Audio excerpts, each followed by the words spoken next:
Once a giant, always a giant. For me, it's only a giant. What's going on YouTube? DIGGE546. Definitely hit that subscribe button if you're new. Like the video if you like the video. And I won't tell if you click that bell. But let's go ahead and get into this. All right, so this week is London. First off, we signed Landon Collins back. So we signed him right before the London game. And we all know the last London game was the game that Landon Collins had the pick six where he made like 5 or 6 people miss. It was like an incredible run after he caught that interception. I don't even know who threw that. Maybe it was Nick Foles. It was some Rams quarterback.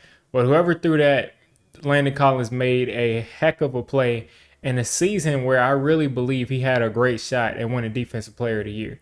He should have won. I don't know who ended up winning that year, but I really think he had a strong case for winning Defensive Player of the Year that year. Landon Collins was all over the place. He had a really great year. So we're signing him the week before this London game, which is very funny. He's traveling with the team, and I don't think he'll play this week because Dable said he's got a lot to learn. He just got in, and I think he'll probably end up be playing maybe next week, maybe the week after, but he's a Giant again. It looks like he wants to stay a Giant, so I don't think we have to worry about him signing with another team, just like A.J. Klein signed here on the practice squad. I mean, 4 days ago, and then the next day he gets signed and he goes to Baltimore. So I don't think that will happen with Landon Collins, but it's always possible. Always possible he could go somewhere else. But I think he wants to be back here and I was going to say in New York, technically New Jersey, but you guys get the point. He's a Giant once again. Definitely happy about that. And now I want to get into the injury report. And when I say that, it's very simple. Daniel Jones looks like he's playing. He wasn't on the injury report at all, so it looks like he's good. I think the ankle sprain may have been a little bit blown out of proportion. I don't think it's anywhere as severe as the high ankle sprains he's had so far where he's missed multiple weeks. I just don't see that. From the way I saw him jogging right after it happened, you never know until we see him out there. Do I think he'll be running full speed? No, but do I think he'll be completely hobbled? I don't think so. I don't think he'll be out there completely hobbled like how he was against the Cardinals last 2 years ago, where he, kind of convinced Joe Judge to put him out there and he ended up looking horrible. Couldn't move at all. But Daniel Jones is not on the injury report. Leonard Williams is questionable, so you think that's probably a game time decision, but people are thinking that he's probably going to play. Wan'Dale Robinson had a shot at playing, but the last second he wasn't able to play. Kadarius Toney pulled the other hamstring. People are absolutely harassing the dude, destroying Kadarius Toney for being injured. I'm just not going to do that because players are not going out there saying I'm going to go out there and get injured. There is no way that Kadarius Toney is going out there saying I'm going to pull my other hamstring. So I'm not going to bash him for that. I just say relax. When he gets out there, he gets out there. Until then, he doesn't exist. And this isn't a knock on Kadarius Toney. This is just how it is right now. You can only play with who you have on the roster. That's on the active roster. So until we see him out there, until he's healthy and he's out there making plays consistently, I'm not going to lose sleep over him playing or not playing. He has to get healthy. If I was the Giants, I might throw him on IR for 4 weeks, let him get completely healthy, let him come back and be the Kadarius Toney that we know he can be, or whatever they need to do. But I'm not going to send hate the guy's way. I'm going to just hope that he can get healthy. That's all I can do. I'm not going to hate a guy for getting hurt. But other than that, Azeez Ojulari, who tweaked his calf on literally and it makes me so angry. If the Bears weren't doing all those tosses backwards, Azeez Ojulari will be healthy for this game. But tweaked the calf on that last play against the Bears. That stinks. We're missing him. I think he's our best edge rusher right now by far. Kayvon has not flashed the way that Azeez has. And we're definitely going to miss him, in my opinion. We're definitely going to miss him. But that pretty much sums up the injury report. Kenny Golladay not playing, Aaron Robinson not playing. But it looks like Leo may play. For the Packers, now Adrian Amos is questionable, but they're saying it looks like he'll play. They're getting back Jair Alexander, who's a premier corner in this league. arguably a best corner, at worst top 5 corner in this league. So that'll be something for them. He's also really good at getting interceptions. So we'll see how that goes for them. But let's get into this Packers offense. I usually have some clips in this, but I haven't really seen that much feedback on the clips. If you guys like the clips, I can do it. If not, I can just do it the way I do it now. But I haven't seen too much feedback, and those videos haven't done as well as I thought they would. To go through watching the tape, recording all that stuff. But you guys let me know if you like that format. I can definitely go back to it. So now getting into the Packers offense, Aaron Rodgers is of course the center of the offense. You could look at those two running backs too. I'll get to them. But Aaron Rodgers is the center of the offense. Every quarterback is the center of every offense, to be honest with you. He's getting rid of the ball quick. Second fastest time to throw behind Tom Brady. So elite quarterbacks can get rid of the ball quick. I mean, they read the field quick. They get rid of the ball quick.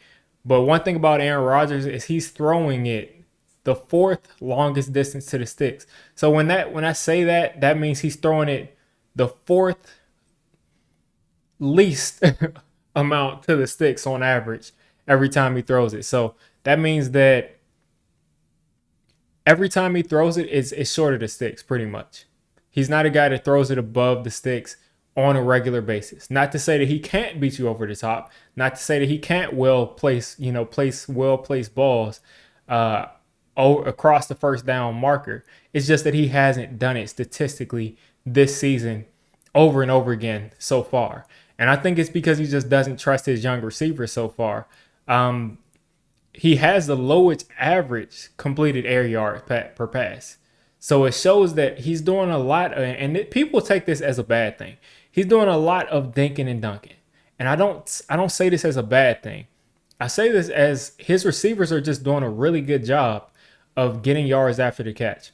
And receivers do a great job getting yards after the catch when the quarterback is putting it in a spot that they can catch it and not have to stop and not have to, regroup after trying to bend over to catch a bad ball, and they can get yards after contact or yards after catch. So that's how they're running their offense right now. It's yards after the catch.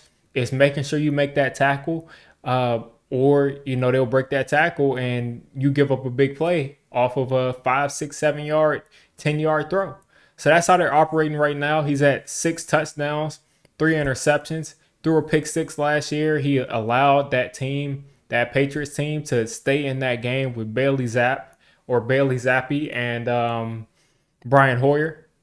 They combined for about 100 passing yards pretty much.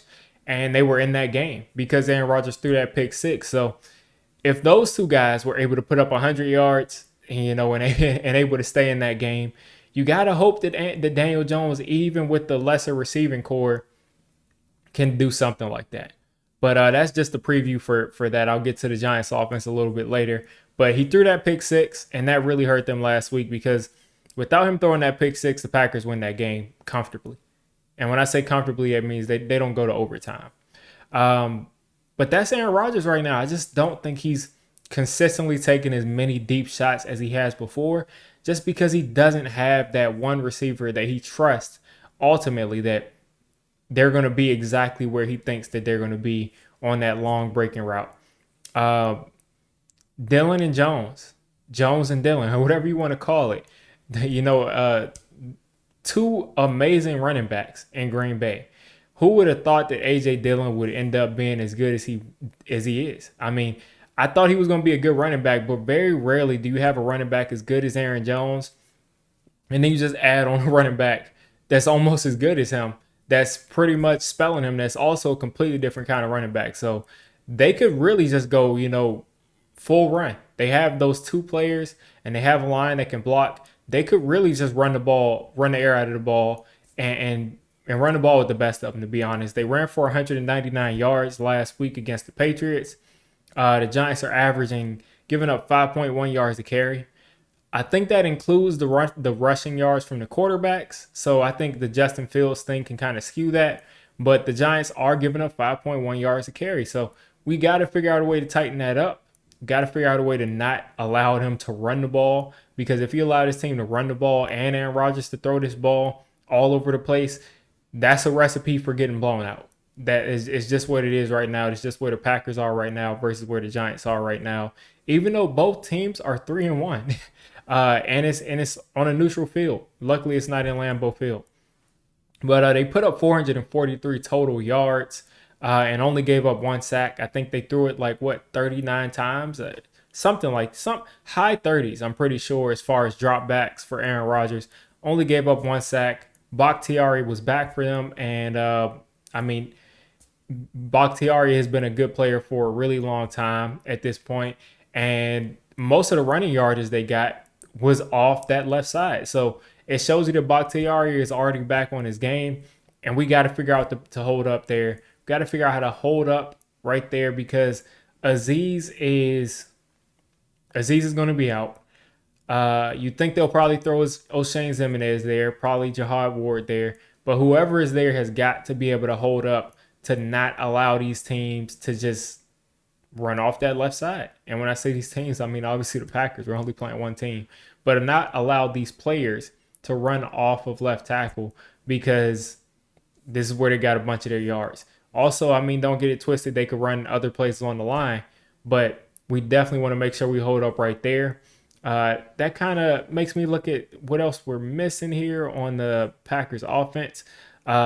Lazard is a guy that's been there for a while. I guess Aaron Rodgers probably trusts him among the most of his receivers. Also, Romeo Doubs has been a guy that's made some plays for him. They've got guys who can definitely make plays. It's just about the chemistry and about them, becoming players that Aaron Rodgers can trust.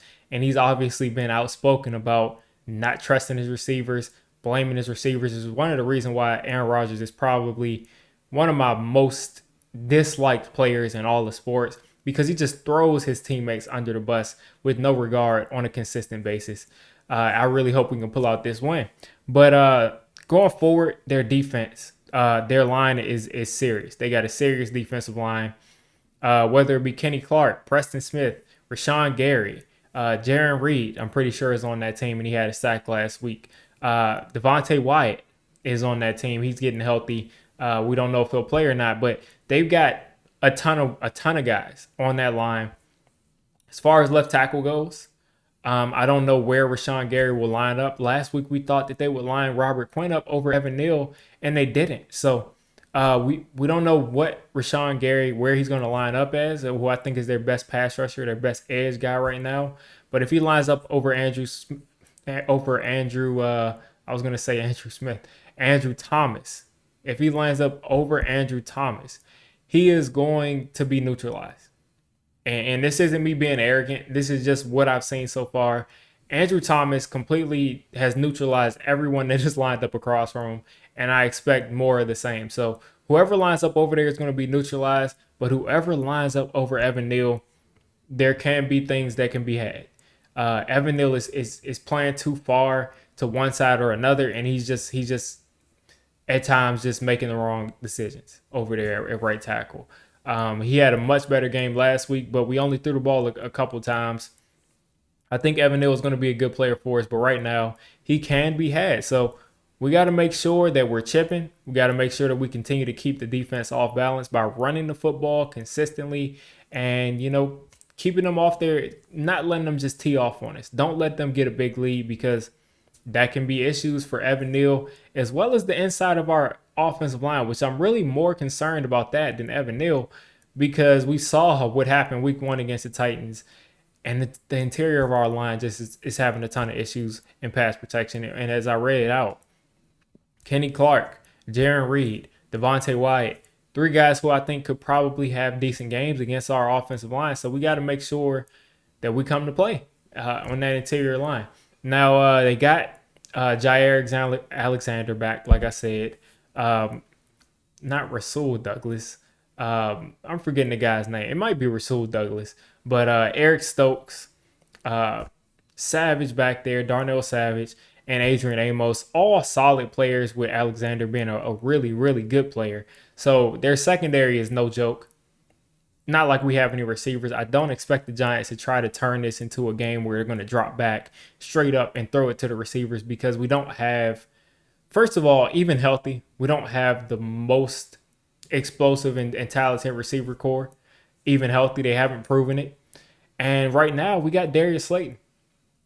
Darius Slayton, in my opinion, is our best receiver.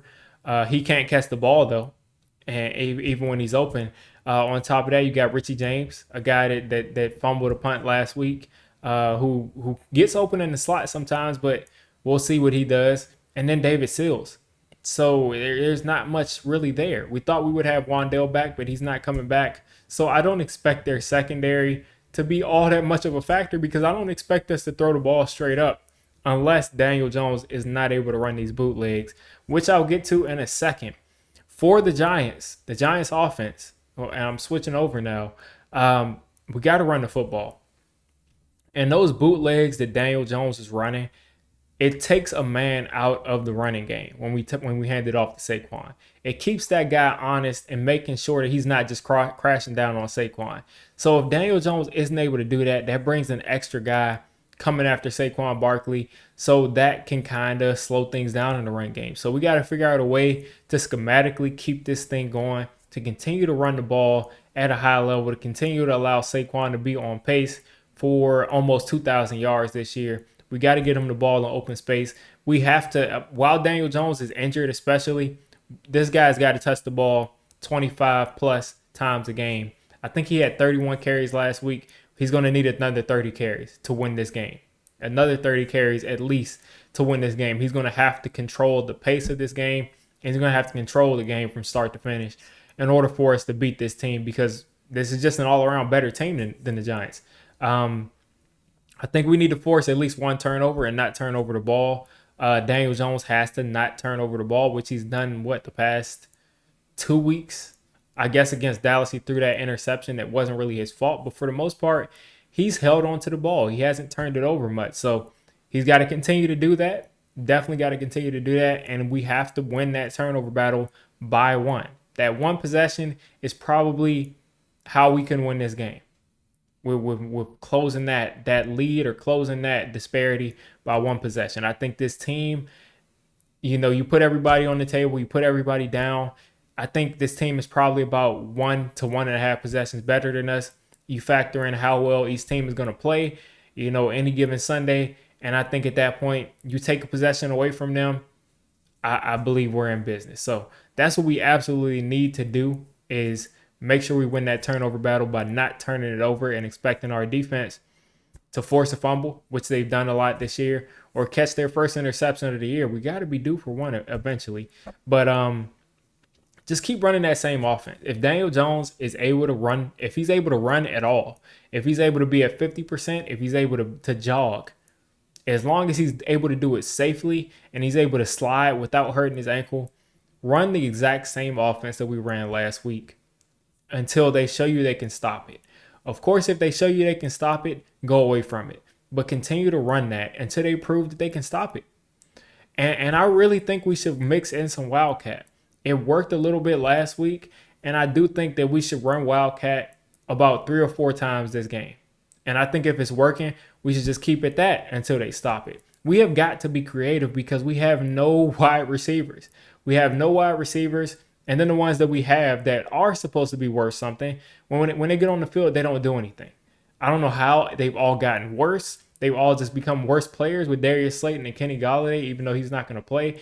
But these guys just aren't getting it done. So we got to figure out some way, somehow, to move the ball. And that's only going to be through Daniel Jones running, or throwing to the tight ends, or, Saquon Barkley running. So get creative. I'm expecting Mike Kafka to dive deep into his bag and come out with some plays we haven't seen yet this year to help us move the ball down the field. I do expect us to look better than expected on offense and move the ball pretty much without involving these receivers at all. So that's my take on our strategy on offense. Wandale, like I said, didn't make it. Darius Slayton, just give us one big play.